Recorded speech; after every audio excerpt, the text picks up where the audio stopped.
We love accurate information, don't we? We seek the kind of knowledge that leads us to the truth. We strive, research, and put in the effort. But what is true knowledge, and why is it so important? Why do people dedicate their entire lives to it?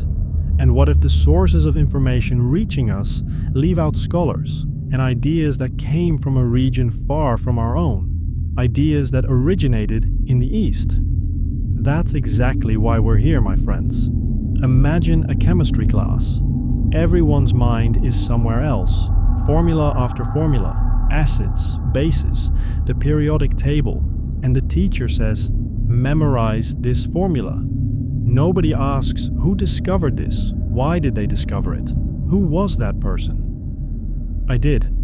That's why I became a historian. As someone who is 28 years old and lives in Istanbul, right in the heart of the old city, let me tell you something. The greatest secret in history isn't misinformation.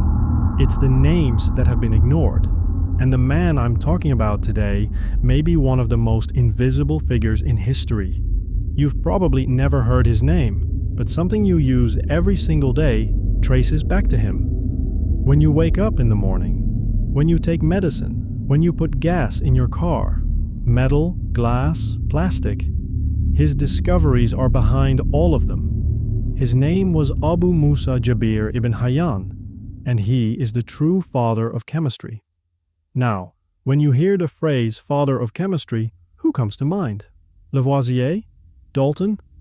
Maybe, if you're a little more curious, Robert Boyle. All of them are figures from 17th and 18th century Europe, highly respected, extremely important contributors. But Jabir lived nearly 1,000 years before all of them.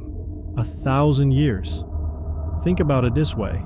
When Lavoisier was executed by guillotine, Jabir had already been buried in history for centuries.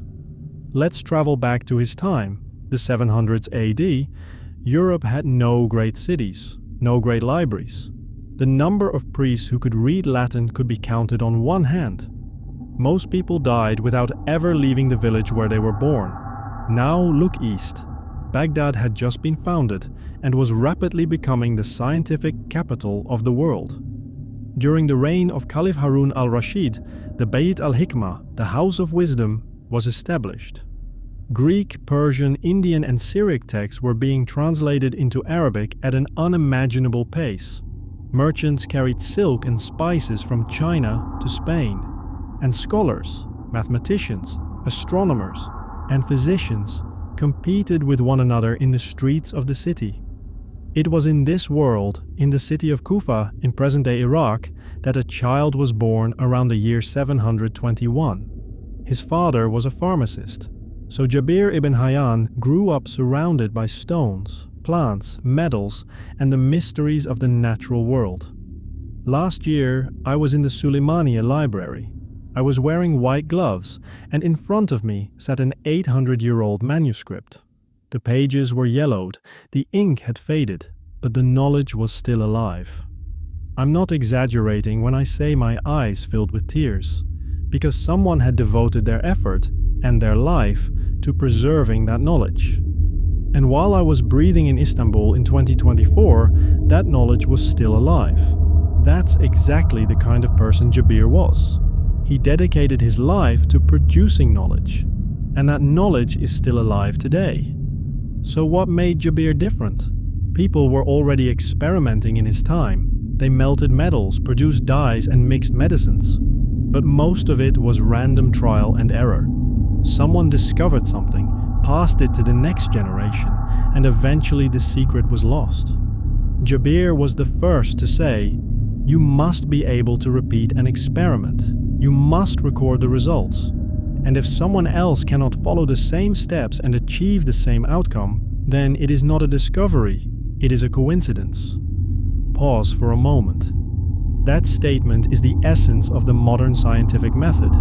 It is taught in universities today, and the man who said it lived 800 years before Francis Bacon and 500 years before Roger Bacon in Europe.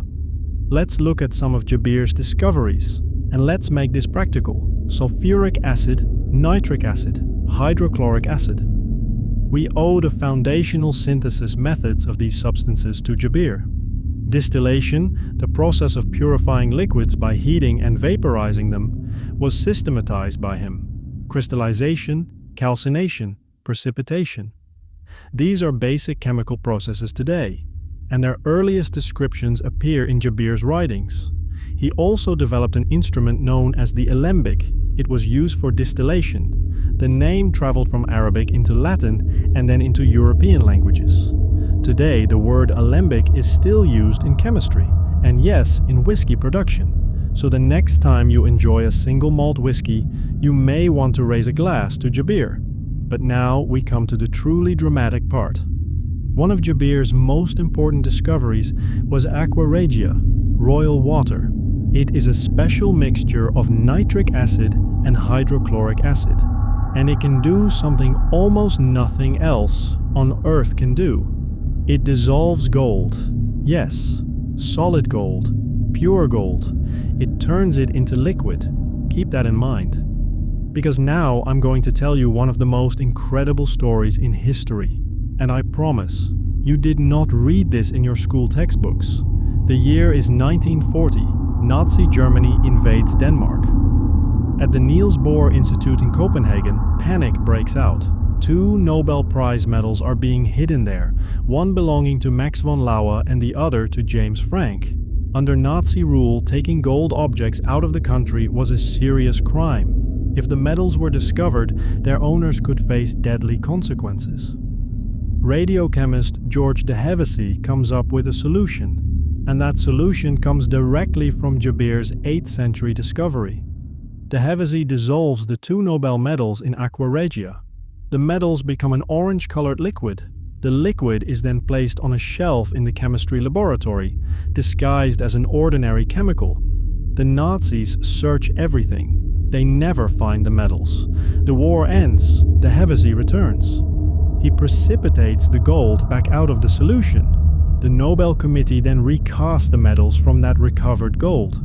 A discovery made by Jabir in the 8th century saved the metals and potentially the lives of 2 scientists in 1940. Now step back and think about this. Why is this man so little known? There are 2 reasons, and both are fascinating. First, Jabir intentionally wrote in a mysterious way. His texts were filled with symbols, codes, and transformation language. Some historians believe this was a political precaution. Others think he believed knowledge should not fall into unqualified hands. Both explanations may be true, and this is where one of history's strangest word origins appears. Jabir's Latinized name was Geber. Medieval Europeans tried to write like him, symbolic, cryptic, mysterious, but they didn't fully understand what he was doing. Their writing became so complicated and so incomprehensible that a new word emerged: gibberish. The English word meaning meaningless or nonsensical speech likely traces its origins back to Jabir's name. So the father of chemistry may also have become the father of a word that means nonsense. History sometimes has a very cruel sense of humor. The second reason is less amusing and more painful. A few months ago, I was walking through Istanbul's Grand Bazaar. Without realizing it, I found myself in the middle of the old jeweler's district. Gold, copper, brass, displayed behind glass cases. And a question entered my mind. Who discovered the methods for working with these metals? How did this knowledge get here? Immediately, I thought of Jabir, and I felt a strange sense of frustration. Jabir's works were translated into Latin during the 12th and 13th centuries. Those translations shook Europe: Roger Bacon, Paracelsus, Agricola. Many of Europe's great scientific minds studied these texts. They applied Jabir's methods. They asked Jabir's questions. But over time, Europe began writing its own scientific tradition. And as that tradition was written, Jabir and many other Islamic scholars slowly faded into the background, sometimes as footnotes, often not at all. Was this a deliberate attempt to erase them? Usually not. But was it an unconscious cultural blind spot? Absolutely.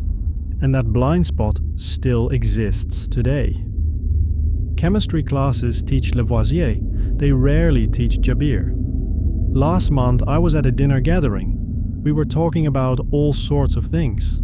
Someone turned to me and jokingly asked, "So you know history, but where did chemistry come from?" I took the question seriously. I told them about Jabir. I told them about aqua regia. I told them about the Nobel medals. I told them about the word gibberish. The table went silent. Then someone finally said, "Wow." That simple wow says a lot because these stories were never lost. They simply stopped being told. And everything that stops being told eventually begins to look as if it never existed. When I say Jabir was important, I want to emphasize something. He was not just an experimenter. He embodied a philosophical principle. To find truth, you must first ask questions, then experiment, then record, then repeat. Trust evidence, not intuition. Knowledge that is not based on experimentation is not knowledge. Jabir ibn Hayyan, 8th century. You could place that sentence in a modern scientific paper today. It would still be valid, it would still be true. And what does that tell us? It tells us that science is not the product of a single culture or civilization. Science is the shared inheritance of humanity. A large and essential part of that inheritance was created in Baghdad, Kufa, Khorasan, and Cordoba by people like Jabir. And when those people are removed from textbooks, the roots of science are misrepresented. That is not just a historical mistake. It is a misunderstanding of who we are today. As a 28-year-old historian, I can say this. The most insidious thing history does is not kill great people. It makes them invisible. Jabir ibn Hayyan was made invisible, but gold still dissolves in aqua regia. Alembic stills are still used, acids are still produced, and the word gibberish, without most people realizing it, is still part of our language. Jabir was overlooked, but what he left behind remains. If this video made you feel something, a sense of curiosity, frustration, or the desire to tell this story to your friends, then I have one simple request. Subscribe and leave this comment below. What made us forget Jabir ibn Hayyan? Because every video on this channel has the same mission: to bring forgotten names out of history's shadows, to look where one-sided stories leave gaps, and to keep asking questions. Always asking questions. Failing to understand history means repeating it, but understanding it means becoming, at least a little, more free. I'll see you in the next video.